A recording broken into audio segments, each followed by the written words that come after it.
Bismillahirrahmanirrahim. Assalamualaikum warahmatullahi wabarakatuh. Waalaikumsalam warahmatullahi wabarakatuh. Syukur kita panjatkan kehadirat Allah Subhanahu wa taala. Karena rahmatnya kita sempat berkumpul di ruang guru yang dari saya. Mari kita kirimkan selawat dan salam pada junjungan kita Nabiullah Muhammad sallallahu alaihi wasallam. Sang pembawa umur keselamatan dunia wal akhirat. Jadi rekan-rekan sekalian, terima kasih. Saya ucapkan terima kasih atas kesediaannya untuk mengikuti aksi nyata saya tentang budaya positif. Hari ini saya akan menyampaikan informasi tentang budaya positif. Jadi begini, di sekolah kita ini adalah tempat belajar dan menumbuh kembangkan karakter murid. Untuk itu diperlukan adanya lingkungan sekolah yang sehat, bersih, aman, dan menyenangkan bagi siswa. Berikut ini adalah beberapa nilai kebajikan murid yang terdapat pada profil pelajar Pancasila. Yaitu diantaranya sikap kreatif, yaitu menghasilkan gagasan, karya dan tindakan yang orisinil. Ya, berikutnya terhadap bernalar kritis. Jadi nilai kebajikan yang kita harapkan adalah memperoleh dan memproses informasi, menganalisis, mengevaluasi, refleksi serta mengambil keputusan. Sementara pada sikap mandiri, nilai kebajikan yang kita harapkan adalah kesadaran akan diri dan situasi. Selanjutnya gotong royong. Nilai sikap yang kita harapkan adalah berkolaborasi, kepedulian, dan berbagi. Untuk berkebinekaan global, nilai kebajikan diharapkan adalah mengenal dan menghargai budaya dan tanggung jawab terhadap pengalaman kebinekaan. Oke, itulah tadi contoh nilai kebajikan murid yang terdapat pada profil pelajar Pancasila. Dalam rangka menciptakan lingkungan belajar positif, salah satu strategi yang perlu kita terapkan adalah tenaga pendidik yang disiplin. Jadi teman-teman sekalian, kita di sini alhamdulillah sudah menunjukkan sikap disiplin. Penerapan disiplin positif dilakukan melalui nilai-nilai kebajikan universal. Ya, nilai-nilai kebajikan universal adalah nilai kebajikan yang kita semua terima. Ya, diterima oleh semua kalangan. Sudah nih Pak.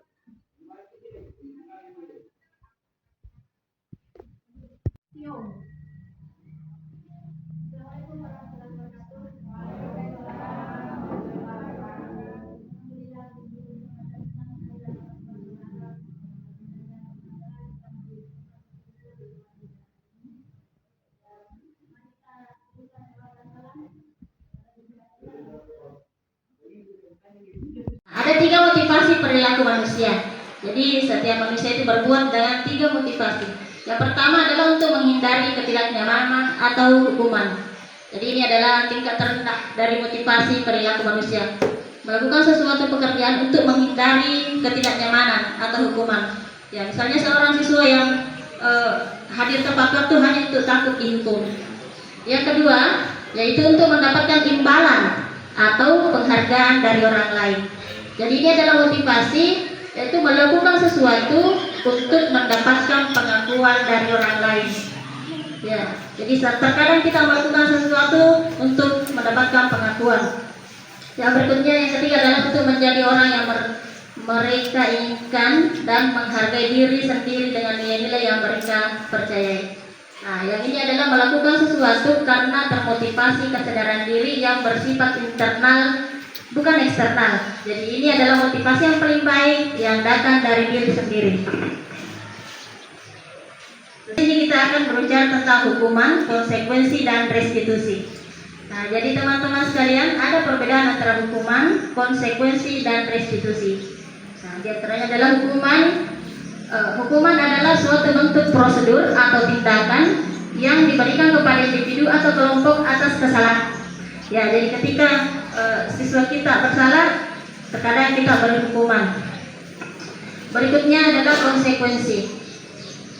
Nah, konsekuensi adalah sebuah akibat dari suatu perbuatan maupun pendirian yang telah hendak telah dilakukan. Jadi ada konsekuensinya tersendiri terhadap apa-apa yang kita lakukan.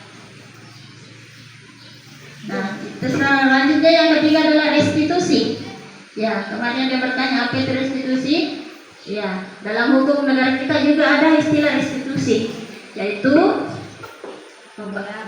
penggantian atau pembayaran terhadap korban.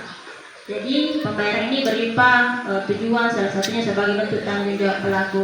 Namun yang kita akan bahas kali ini bukan restitusi dalam bentuk hukum di negara kita, namun restitusi dalam lingkup pendidikan. Nah, terkadang siswa kita memiliki kesalahan karena adanya kebutuhan yang tidak terpenuhi. Jadi ini adalah 5 kebutuhan dasar manusia. Jadi yang pertama adalah kebutuhan bertahan hidup. Ya, mungkin karena dia butuh makan, minum, atau yang lainnya. Yang kedua kebutuhan akan kasih sayang. Mungkin ada siswa kita yang nakal mungkin karena dia kurang kasih sayang. Yang ketiga kebutuhan akan kebebasan, kebutuhan akan kesenangan, dan kebutuhan penguasaan. Jadi di sini akan dijelaskan kembali tentang kebutuhan dasar manusia yang telah disebutkan tadi. Yang pertama adalah kebutuhan untuk bertahan hidup. Ya, kebutuhan ini meliputi kebutuhan makan, minum, tempat tinggal, pakaian. Yang kedua adalah kebutuhan kasih sayang. Ya, sama dengan kebutuhan diterima, love and belonging.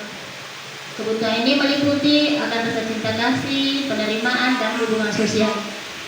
Yang ketiga kebutuhan kebebasan. Ya, ini meliputi tentang kebutuhan akan otonom, pilihan dan kontrol. Selanjutnya kebutuhan kesenangan.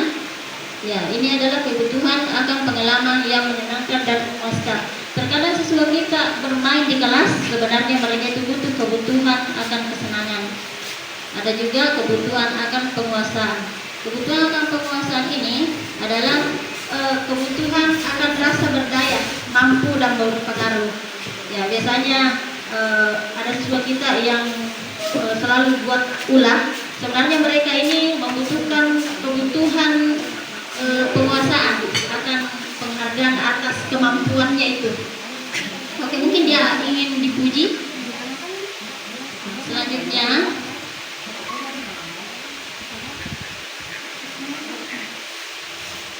oke, dalam menghadapi kekurangan kebutuhan tadi itu, maka kita sebagai guru butuh posisi kontrol. Nah, ada 5 posisi kontrol yang diantara kita di sini adalah yang pertama penghukum.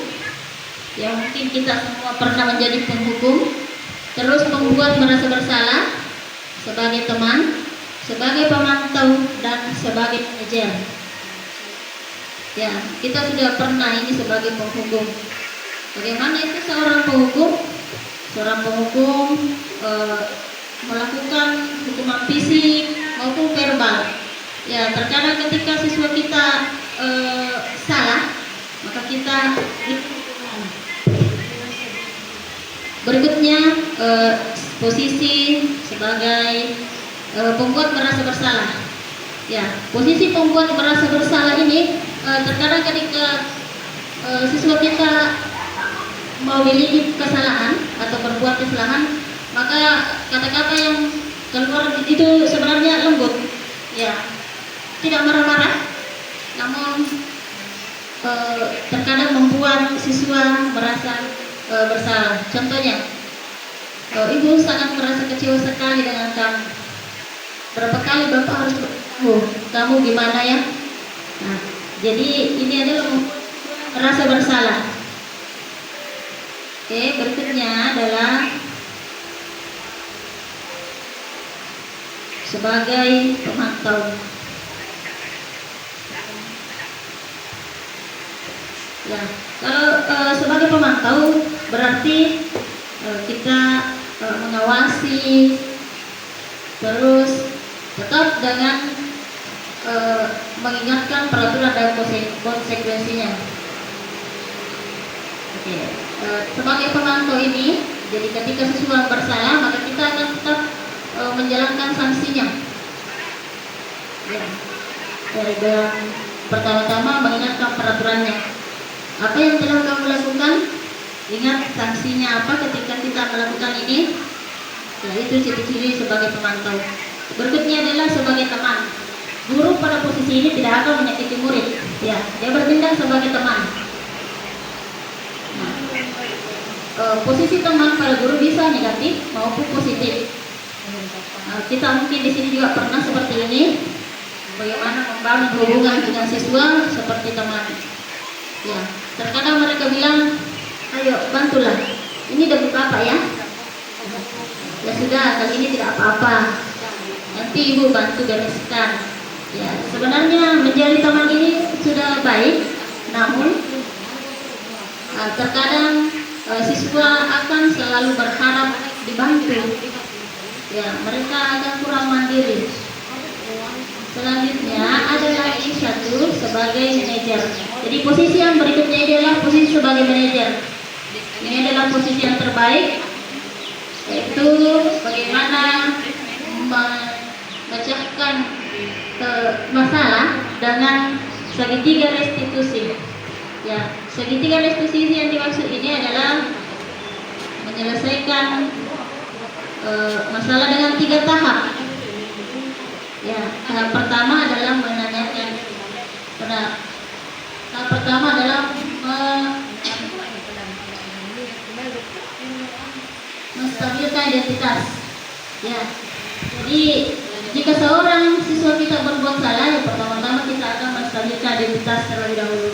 Kita tanyakan dulu apa alasannya berbuat seperti itu.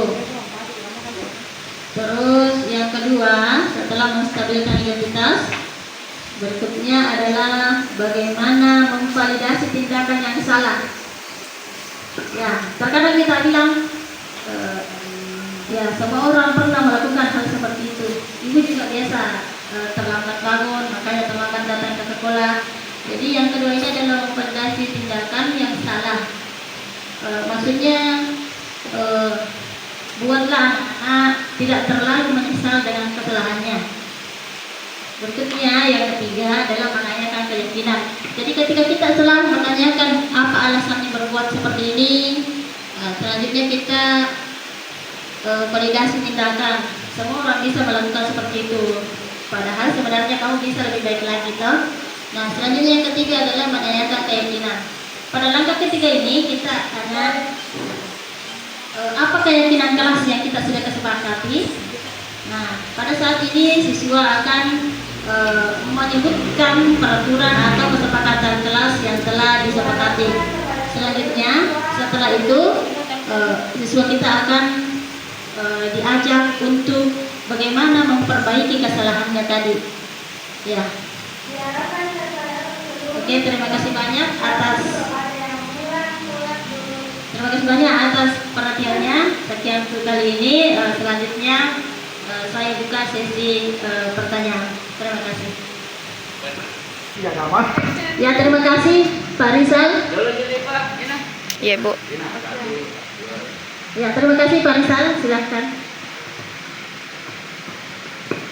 Ya, baik Bapak Ibu sekalian dan untuk Bu Rasmide yang telah memberikan pencerahan kepada kita semua. Jadi di sini yang ingin saya sampaikan bukan pertanyaan ya. Jadi atas ilmunya ini yang didapatkan Bu Rasmide dalam guru penggerak, kita sudah bisa meraba-raba diri kita di posisi mana kita tinggal dari 5 posisi apa tadi Bu Rasmide? Posisi kontrol guru. Jadi ada penghukum merasa merasa bersalah sebagai teman, dan yang posisi paling tinggi itu sebagai manajer. Jadi terima kasih banyak sudah berbagi ilmu kepada kita semua, dan ini tidak didapatkan di lain tempat kecuali di guru penggerak. Ya, terima kasih Bu Rasmida. Ya, terima kasih banyak Pak Rizal atas tambahannya. Selanjutnya mungkin masih ada teman yang ingin bertanya atau memberi tambahan. Barangkali. 3. Oke, terima kasih banyak rekan-rekan sekalian atas kesediaannya, luar biasa atas waktunya. Sekian untuk pemaparan saya hari ini. Saya akhiri, wabillahi taufiq wal hidayah. Assalamualaikum warahmatullahi wabarakatuh.